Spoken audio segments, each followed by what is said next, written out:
the goal of my job is to make it easier for scientists to engage in these practices, whether it's in open access, open data, or in knowledge mobilization. So going out and talking to people about their science.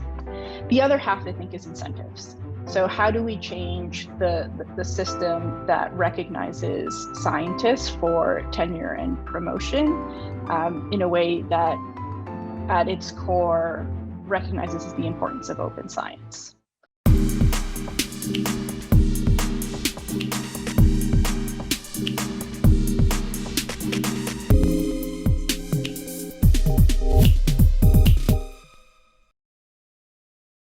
Thank you for watching this video. Please help us keep the show alive by liking and sharing this video, and by subscribing to the show and making sure the notification button is switched on. For those of you who can help a little bit more, there's a Patreon link down below where you can contribute whatever you can. Every little does help, and all the money will go directly back into the show. You can also keep up with our latest content on Instagram at The No Show Pod, as you can see on the screen. As you know, The No Show is an initiative designed to make academic research accessible to everyone. So do contribute to the conversation, leave some questions, have a discussion, and I'll make sure I get back to everyone. So Monica, thank you so much for joining me on The No Show. I'm really pleased to have you. Thank you so much. Thanks for the invitation. I'm really excited to speak to you because you and I work on a very similar problem, albeit in different ways. And the problem fundamentally is the access to academic research, or the access to education in general. So before we sort of get into the details of what you're doing now, what drew you to this problem?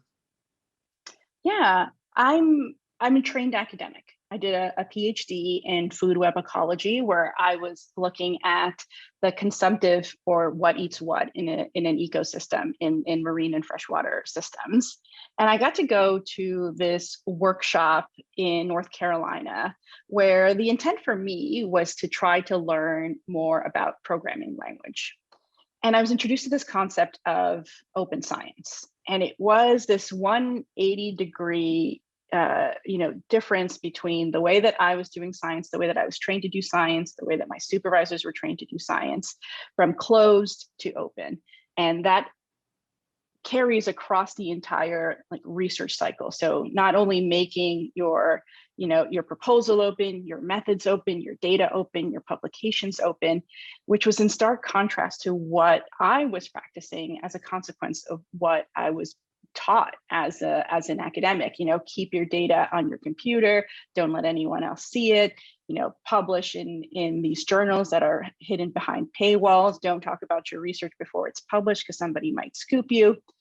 And I was like, I just had this, it's really life-changing moment where I recognized that the way that I was doing science was not beneficial to science, that there was a different way to practice science. And so I came back from North Carolina and started doing workshops for scientists, sort of like showing them there's a different way that we can practice science, a different way that we can make the science that we do more accessible to other scientists, but also to the public in the way that we communicate, in the way that we make our science accessible. And that eventually transitioned into my passion and my career.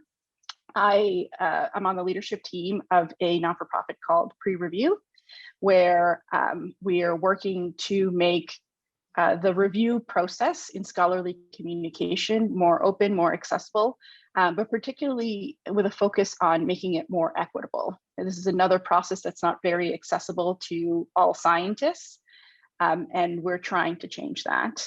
I'm also a senior policy advisor for Environment and Climate Change Canada at the Government of Canada, where I help put together open science and data policy for our department. And so this one workshop, moved me away from academia into this incredible passion that I think we both share to make science more open and more accessible. Yeah, it's really interesting that it sort of came from something that was almost as if it was just sort of like a side project while you were doing, or just, an auxiliary to what you were doing. And I think without such things, academia in itself doesn't allow you to see that it's very restrictive. And you talk about there being incentives in academia that make academic research less accessible. So what are these incentives that are restricting us? Yeah, I'll talk a little bit about that. So for the, if you're not an academic, the way that you get a job in academia is usually measured by a couple of metrics. And the first is how much you publish. And so when you go to apply for an academic position after you finished your PhD, maybe a postdoc, you turn in your application, and probably one of the first things they're going to look at is how many publications has this candidate produced. And that is the currency, the metric throughout your career. So not only when you get your first job in academia, but also as you get promoted in academia, or even within industry and as a government scientist, they're looking at your productivity in terms of the number of publications that you are producing. And so anything else that you are doing outside of that is sort of like, gravy, the cherry on top. And when we're incentivizing publishing in particularly what we call high impact journals, so those that get a lot of citations, those that are usually locked behind a paywall, we're telling scientists, you're going to get promoted, you're going to get ahead in your career if you practice by publishing in closed paywalled journals. Mm-hmm. So we're incentivizing those practices by saying, this is the only way you're going to get ahead. And if you do any of these other open practices, like making your data open by, publishing in like a green or gold open access journal, or preprints, any of this other sort of like side work that makes your research more accessible, going on podcasts, going and talking to the public, that is recognized, I think, in tenure and promotion and in job applications, but certainly not at the extent that publishing a paper in what the CNS, which is like a Cell, Nature, or Science paper. That's the highest currency that exists. So why are these journals so powerful? Why are these journals still today? These journals are fundamentally built on just taking free research. They don't pay for this stuff. So, yeah, I think it's a self-reinforcing system. So it's a system that was initially built for the communication of science. So journals started as a way for scientists to get their research out there to other scientists, but it was, it's been commercialized, and it's, like I said, it's a self-reinforcing system. If we make it so that scientists can only be scientists if they publish in these journals, then the journals have all the power. And they all have the power to change the system as well, right? So if like the journal changes their practices, then scientists will change their practices. But as long as we have incentives for them to continue to publish in these journals, then we're not going to have change. Absolutely. And having sort of been involved in this world for quite some time now, do you see that academics are starting to move towards this open access way of doing things, or is it still a very slow progress? I think it's probably discipline specific, but I'll say even in the discipline I was trained in, ecology and evolution, I've already seen the change from when I was a grad student to sort of contemporary times. I see that the adoption of preprints. So preprints are a form of your manuscript that has not gone through peer review that you can still post to get community review, to get your research out there. Preprints have been particularly important during the COVID crisis, because getting research out there as fast as possible is really pivotal. So there's been an adoption of these practices, particularly in fields like ecology and evolution. In physics, physicists have been posting preprints on arXiv for decades, and in health sciences, I think preprints have also been more accepted. So I'm seeing that change, but I think it also is discipline specific. I think chemistry is a little bit more weary about open practices. So I think that there's still a lot of change that is yet to come. And when we have to have the support to make it easier for scientists to make these changes. Absolutely. And I think on that note, you know, we do encourage there to be sort of a more open-minded approach to academia, because I think the structures that are currently in place still, you know, reinforce, like you said, it's a self-reinforcing system. So it does, whether it's getting promotions, whether it's you know, getting the recognition in the field, we still rely heavily on this concept of like having to publish in high impact journals, which is problematic in many ways. But I want to move on to asking you about sort of your transition after academia into working in policy. How did that come about? Yeah, like you said, I think for a long time, just my passion for open science was this like kind of side thing.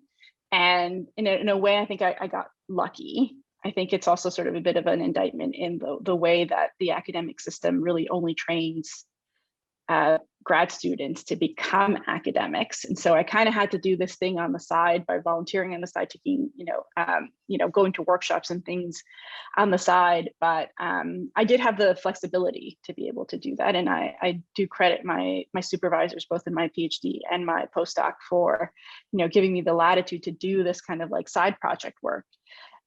Which eventually led to my participation in a program called the MyTex Canadian Science Policy Fellowship. The US has a similar science and technology policy fellowship that is led by the AAAS. And the idea is to take people who are trained academics, who have a specific skill set or knowledge base, and bring them into government for a year. So I came in to work for Environment and Climate Change Canada, who are one of the leads on open science in the federal government here in Canada. And so the idea for me was just like, I'm going to try it out. I'm still interested in becoming an academic. I'll try it out for a year, see how it goes. And I just absolutely loved it. I loved being able to take, this side project thing that I was working on, this passion of mine to make science more open and more accessible, and actually be at the place where I can make change, or at least give recommendations for how change could happen. I can try to drive some of that policy or recommend policy for the actual decision makers to make. And particularly, I think what's exceptional about this is that I also had the training as a scientist. So I knew what it was like to be a scientist, so that when I work on science policy, I can have I've been in the shoes of a scientist, so I'll understand a little bit more how this particular policy might affect a scientist, because I can sort of see it through that lens. And so I think those two things made me uniquely positioned to do well in this job. I think there was also, and something that I think grad students and trainees should recognize, is that you get a lot of skills other than being a scientist, or running well plates, or centrifuges and pipettes and experimental design, is that you learn how to be a good project manager being a scientist. You learn how to be if you're engaged, you're a good public speaker, because you have to give conference presentations. And so another pivotal one is being able to translate research. So one of the things that I do a lot is look at peer-reviewed literature on open science and then translate that into recommendations. So all of these are skills that I picked up as a scientist. I knew what it was like to be a scientist. I loved open science. And so when you put all that together, it made me a pretty good policy advisor. And so after that year, I got it was a 1-year term. It got extended. And then ultimately I competed for a position to be a permanent employee. So that's what my job is now. And on the side, I continue to work on my non-for-profit PREreview. So as part of your day-to-day activities as a policy advisor, what kind of things do you do? What are you looking at? What are you encouraging, or how do you sort of build up your policy advice? Yeah, some of it is a lot of engagement with the scientific community, both internal to the government and external to the government. We do a lot of consultations, of asking like, what are barriers to open science? Here are some ideas for how we can tackle those barriers. Which ideas do you like? Which ideas do you think will be effective?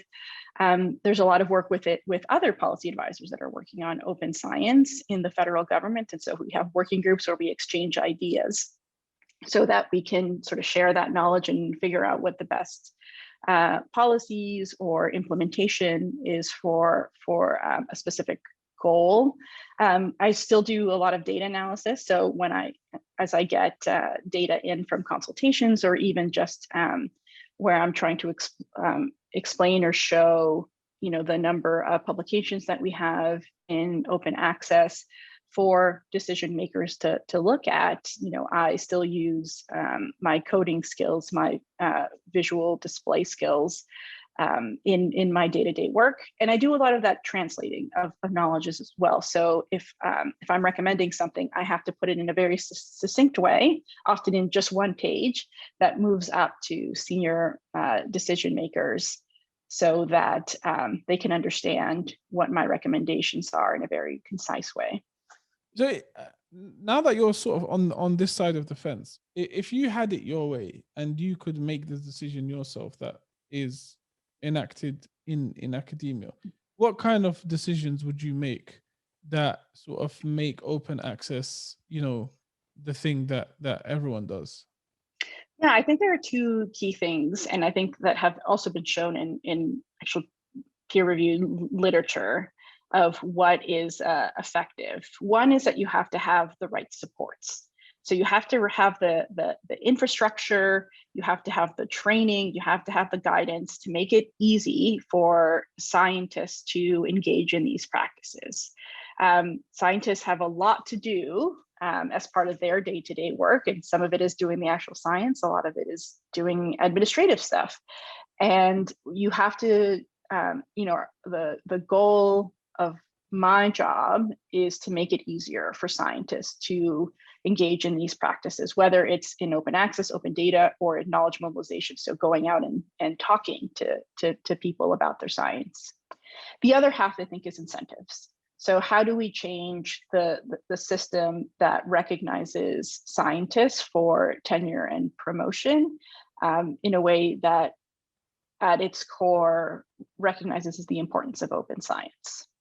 So I think those two elements are crucial to actually increase the adoption of open practices and ultimately change the culture, which will never be an overnight process because of the, it's a generational thing. There's multiple also generation, like academic generations, in institutions, and even in the federal government throughout the world.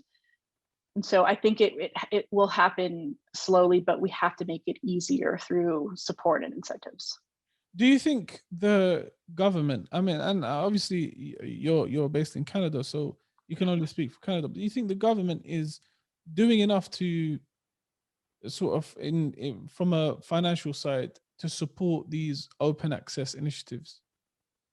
Yeah, I think I'll speak about a couple of cool things that are happening. And so I would say that, like, recently the government of Quebec just signed on to Plan S. So Plan S is this coalition of funders and governments who have said, if we are going to fund your research has to be in open access. And we will give you the support to do that. So whether that is through a rights retention strategy or through, payment of the open access fee. So to put it, if it's behind a paywall, to make it free to access. The government of Quebec, for example, like I said, has just signed on to that. And so that is very explicit, often financial support to promote open science. So, and I'll speak to the government of Canada, although there's no explicit financial agreement with the roadmap for open science. It is a very explicit roadmap for how the government of Canada is going to get to 100% open access publications for all the research that they're doing. Yeah, so it's really exciting to see that, you know, there's positive steps being taken by the governments in Canada. Given that the current structures are still subjected to quite a bit of influence from the journals and from the journal publishers. Now, does that sort of signal a much brighter future for open access, or is it, you know, is there still a lot of work that needs to be done from a policy standpoint? Yeah, I think the policies are there in place. I think again, it's going to require, you know, it's one thing to put policies there, and I think there's a lot of, you know, governments, funders, you know, the Tri-Council here in Canada, the funding organizations in the United States, even in the UK as well. They all have policies to make or that require papers to be open access if they're funded by their organization. It's, you know, what's behind that? Like, how do we actually make it happen? So it's one thing to have the policy there.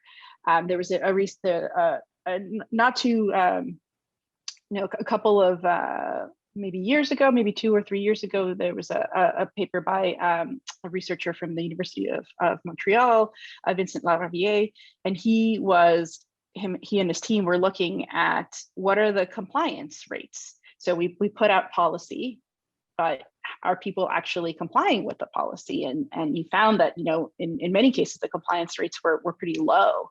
And so I think that does signal that we're putting policies out there, but are they actually effective? And I think it goes back to the, you know, your previous question of, it's one thing to put policies, but then we actually have to have the support and the incentives to make it happen. And so I think the policies are the foundation, but I think we need to have the support for the infrastructures, for the training, for the guidance, and the incentives as well. And that can come from, you know, from different places. Like this doesn't have to come from you know, the governments themselves. There's a lot of things happening in the community, you know, similar to the work that PREreview is doing. You know, it's a community driven effort to make it easier for people to review preprints. And there are similar initiatives happening, you know, across the research lifecycle on ways to make data more open, publications more open, review more open, you know, even speaking about your science to the public, and making that more accessible as well. So tell me a little bit about the work that you're doing at PREreview, the NGO. What kind of stuff are you guys doing? Yeah, so we're, you know, the easiest way to explain it is that we kind of have 3 pillars that we use to forward our mission. The first is a platform. So we have a platform at PREreview.org where you can go and review preprints. So preprints, again, have not gone through the formal peer review process, but it gives you an opportunity as an author, if you put a preprint on a server, to use infrastructure like PREreview to have people come and give you comments on your paper. And then you can integrate those comments and make a better version of your paper even before it goes through the formal peer review process. Mm-hmm. We also have something called live preprint journal clubs, where using these new tools like Zoom, where we take the idea of a journal club that normally would happen in your lab or at your institution, and we break open those walls and invite people from all over the world to participate and review a preprint simultaneously with other experts in that particular field of the subject of the preprint that we are reviewing. And then that eventually gets all wrapped up into a pre-review that is hosted on the platform. And the last is a mentoring program for peer review. So I think a lot of us don't actually get explicit training on how to do peer review. And I think that it makes us liable to make mistakes, to have biases in the way that we are doing peer review, even as senior members in academia. And so this mentoring program is designed to pair mentees with mentors, often editors at journals, to train them in how to be good at doing peer review. And ultimately, the idea is then to make a pool of reviewers that is more diverse, and have them then contribute to the formal peer review process at journals. And so all those two things together are hopefully forwarding our mission to make peer review more open, more accessible, and more equitable. Yeah, I mean, that sounds fantastic, especially given that, you know, you're adding to the pool of, you know, people who can do the peer reviews and diversifying it. That really changed the underlying biases that are there in academia at the moment, which I think is fantastic work. What advice would you give to anyone who is, you know, looking to get into academia, become a professional academic, but, you know, has to wrestle with this concept of publishing in, you know, open access versus publishing in these prestigious publications? Yeah, I think that they're not mutually exclusive. And I think that there's still a lot of work that the open science movement and people who do the work that like you and I do to get that information out there, that you can, you know, if you're interested in publishing in these journals, there are still ways for you to make your practices open and your publications open.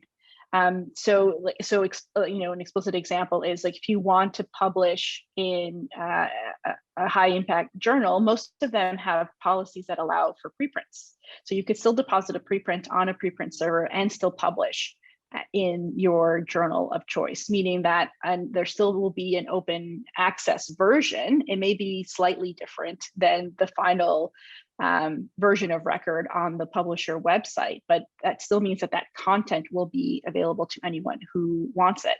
And because there is a lot of, you know, support from the open science community, there are tools like on Paywall, which will actually do the linking between the final version and the preprint version, so that if someone hits a paywall, when they go to you know, their journal website, there's a browser extension that you get from on Paywall, and it comes up with like a little icon on the side of your screen that's green.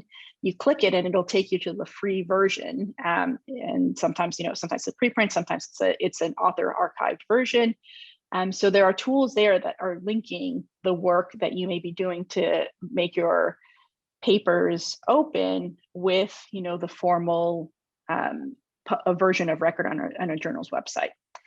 And the second thing I would say is that a lot of the practices that make your science open make it also just easier for you to do science. If you employ reproducible methods, it's also just easier for you to rerun analysis when you get, you know, more data. A lot of these practices have actually been shown to just make it easier for you to do your research. So it's really beneficial to the researcher themselves as well. Excellent. Well, Monica, thank you so much for taking the time to speak to me. And I think the work that you're doing is not just amazing, but I think is extremely necessary, given that you're the bridge between academia and policy. And I think the more people like you who have the scientific background, who become the bridge between these two facets of society, I think the more progress we'll make, and, you know, it will be incredibly useful, not just for academia in Canada, but just for academia in general. So I appreciate your time and thank you so much.